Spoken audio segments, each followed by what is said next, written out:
Independent Advantage video series by Optometry Times. Hi, I'm your host, Dr. Gianne Castellanos. I'm an optometrist and practice owner in Chicago. And today we're talking about something that has the power to transform the way you practice. It is the relationship between you and the ophthalmologist that you partner with when you refer your patients. Today, I have the pleasure of speaking with Dr. Gianne Castellanos, an optometrist who has spent a significant part of her career studying, experiencing, and seeking solutions to one of the most persistent challenges in our profession. And that is the communication gap that sometimes occurs between optometrists and ophthalmologists during patient care. So let's meet Dr. Castellanos. Dr. Castellanos is a Florida-based optometrist with a clinical background in pediatric care and myopia management. She has a passion for the business side of optometry, specifically the breakdown in communication between optometrists and ophthalmologists. This has shaped her into the leading voice on referral relationships with eye care, creating the chiasm. The chiasm is a network that connects OMDs with ODs referrals for better communication. The connection between an OD and an ophthalmologist has the power to elevate patient care in a way that neither of us could achieve alone. Today, we are talking about how to make that connection as seamless and as strong as possible. Dr. Castellanos has seen this gap up close, not just as a clinician, but as someone who cared enough to do something about it. And today, she is here to have a candid conversation about what is really happening, why it matters, and what needs to change. Dr. Castellanos, thank you so much for being here. Oh, thank you for having me. So let's start with our first question.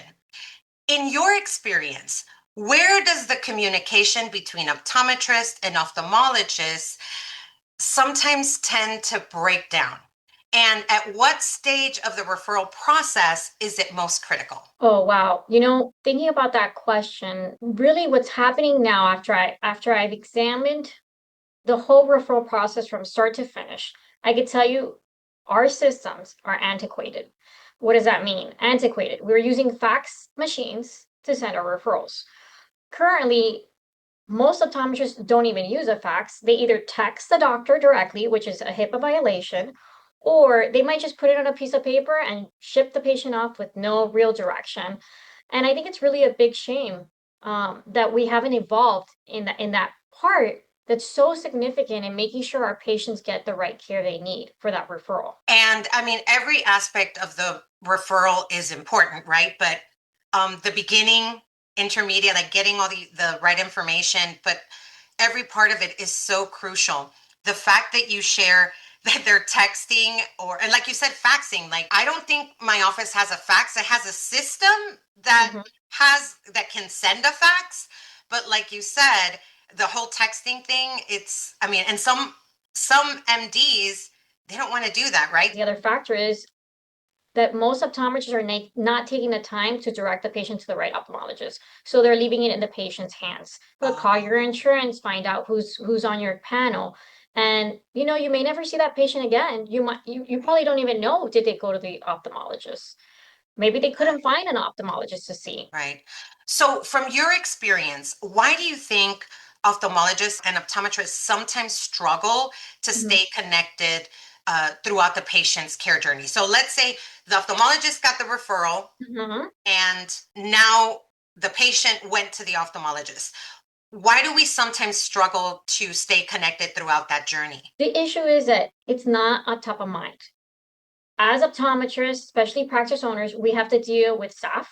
We have to deal with our patient. We have to deal with all the business aspects. And I'm talking more as a sole proprietor, right? Because I'm going to identify and feel more that side because that's the way I practice. But I can tell you, even my associates or other doctors that work in corporate settings, when I went and visited, the main thing is it just wasn't on the top of their list. So if you didn't put it as a priority, then you really didn't make the time to organize yourself. And at the end of the day, it's all about seeing the next patient, seeing the next patient.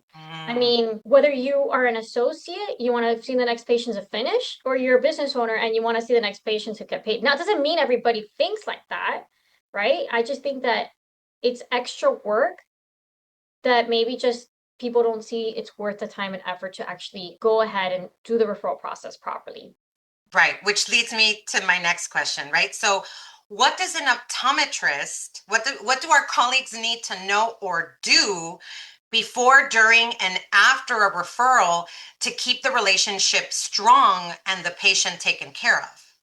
I think the most important thing is building the right relationship with the right doctors in the area. I've heard stories, well, actually, myself, I've referred patients for glaucoma suspects, and next thing you know, because they're covered under their insurance, next thing you know, my patient comes back with cataract surgery.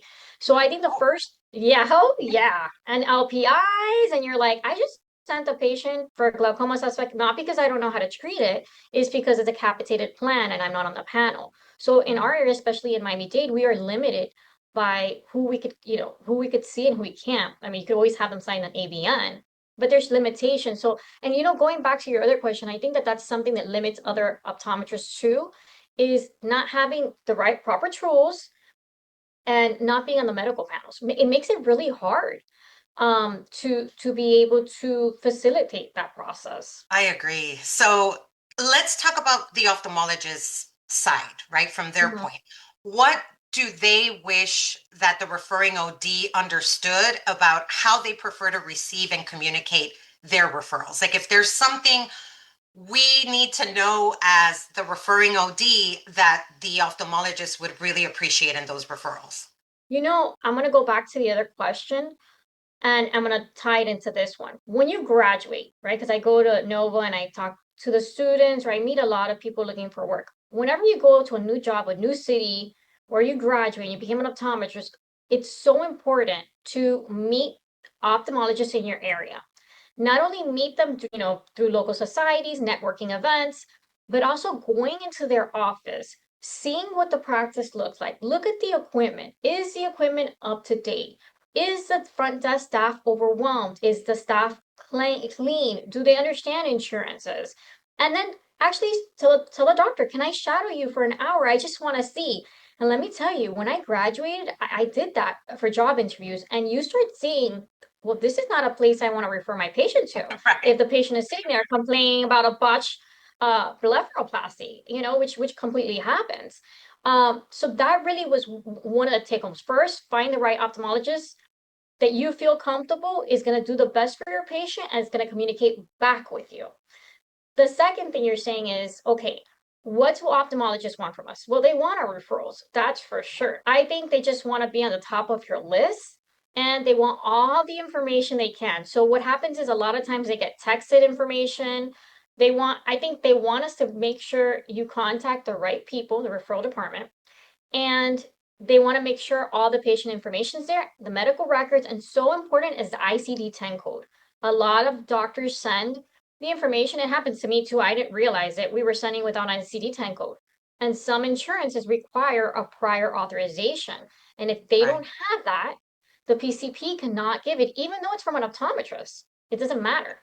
So I Right. think that giving them the right information is so important. I went to the optometric symposium conference, and one of the speakers, one of the neurologists there, was amazing, and he kept on saying, give them the Buzz Lightyear pass, making sure we send the right tests.